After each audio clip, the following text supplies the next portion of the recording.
Alright, we're here at gotomath.com. Best place you can learn math for free on the net. We got optimization problems. Yeah, I forgot that's what we was working on. In fact, I think we're going to be doing the hog farmer from Kentucky, Arkansas, the UK, I don't know. It could be anywhere, Middle East. Wherever you live, that's where the hog farmer's at. Alright, let's see. Let's go somewhere. They got hog farmers in Hong Kong. I have a lot of people from Hong Kong. Come use this, by the way. Thank you from all those people from Hong Kong. Hog farmer. Oh, I can't even get the whole thing on the page here.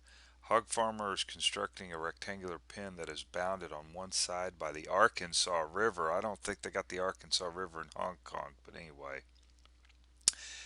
Okay, so I don't live far from the Arkansas River. Find the minimal amount of fencing needed. I should have said a razorback farmer. I don't know, maybe I'll change that. Find the minimum amount of fence needed for an area of, okay, yada yada yada square meters. Alright, I'm going to try to pick up the screen here and so you can read that. Okay, let's see. Fencing needed for an area of, so we need to write these numbers down actually. Okay, let me write that down. 1 second. I'm not going to pause the video because I'm hoping you write it down too. So 4296, and that's an area with a minimal amount of fencing needed for an area. The area is, okay, I wrote it down. Let's go scroll back over. Find the minimal amount of fence needed for an area of blank square meters. How do you like that? I'm using metric. Okay. Find the we want to minimize the amount of fencing needed. So that sounds like the perimeter we're trying to minimize. Farmers constructing a tin pen is bounded by, let's see, is bounded on one side by the Arkansas River. Alright, I guess I'm going to need to draw a picture. We want to minimize the amount of fence needed. Okay.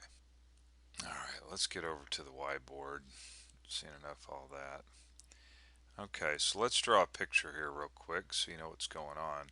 So we have the Arkansas River. Whoa, it's wavy out there. And then we're going to, let's use some gray wire. We've got, it's bounded by one side by the Arkansas River. Okay, so let's do this. All right, something like that. Okay, and just for the heck of it, I'm gonna do. All right, put an eyeball there. That's a razorback, and he actually he, he escaped out into the Arkansas River. I don't know. I had to add that.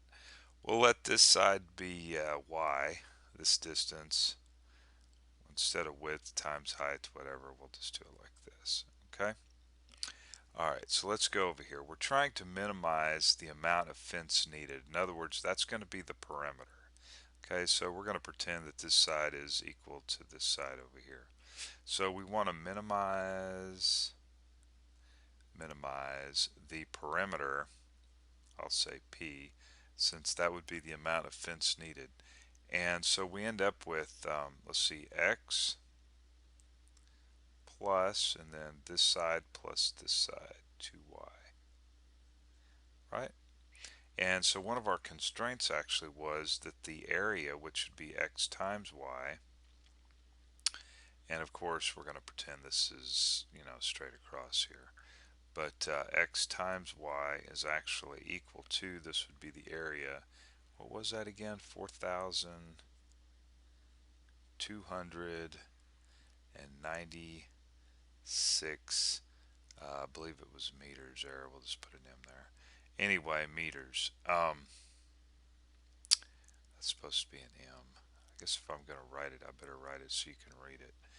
Anyway, okay, so we've got our two equations set up, our primary and our secondary, so we're going to go ahead and I'm going to go ahead and solve for y over here. So we have 4,296 over x. Then take that, plug it in into our primary equation, so we end up with x plus 2 times 4296 over x. I'm trying to write a little neater. And let's go ahead, multiply that. So 2 times 4296, right? 8592. So we got perimeter is equal to x plus 8592. 8592. And I'm going to go ahead and bring that x up into the numerator there because we're going to be taking the derivative, right? So let's do that. So we have p prime is equal to, we got 1 minus 8592. 8592, yeah.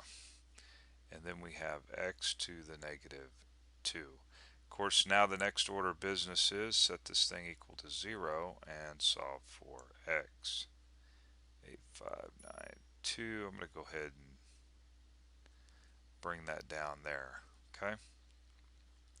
Now, let's, I guess I need to scroll up the screen just a little bit here.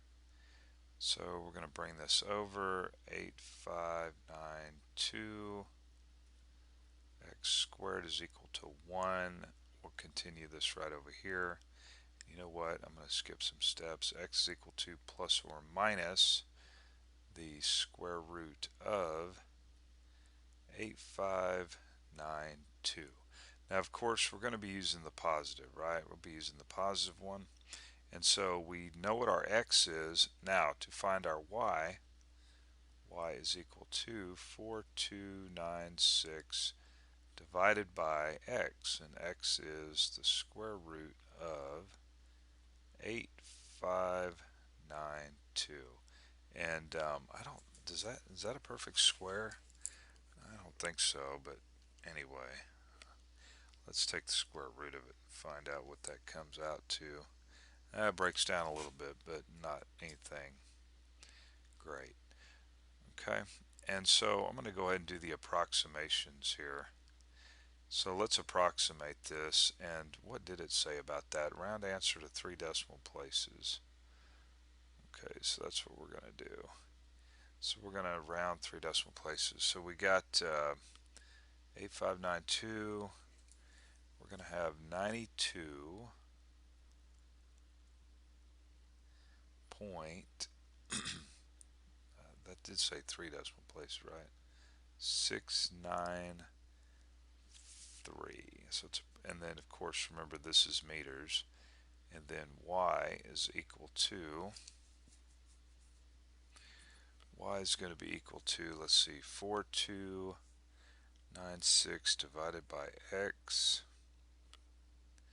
4296 divided by x, and that's going to end up being 46.347. I'm getting 47 meters. Now, of course, I'm taking it for granted that right, that this is actually a minimum. I'm trying to save some time here. So taking it for granted that this is a minimum, and of course you know how to test for that, right? You know how to test for that, so I'm just going to mention this briefly.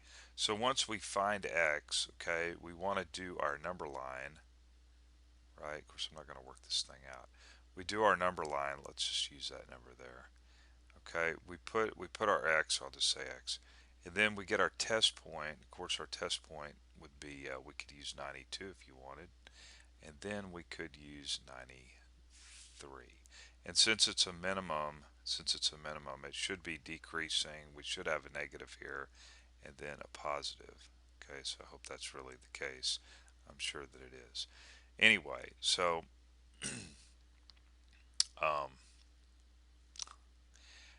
okay, so if you wanted to do that, all right, a little extra there. Let's actually go, let's remember these numbers. 92.693, 92.693.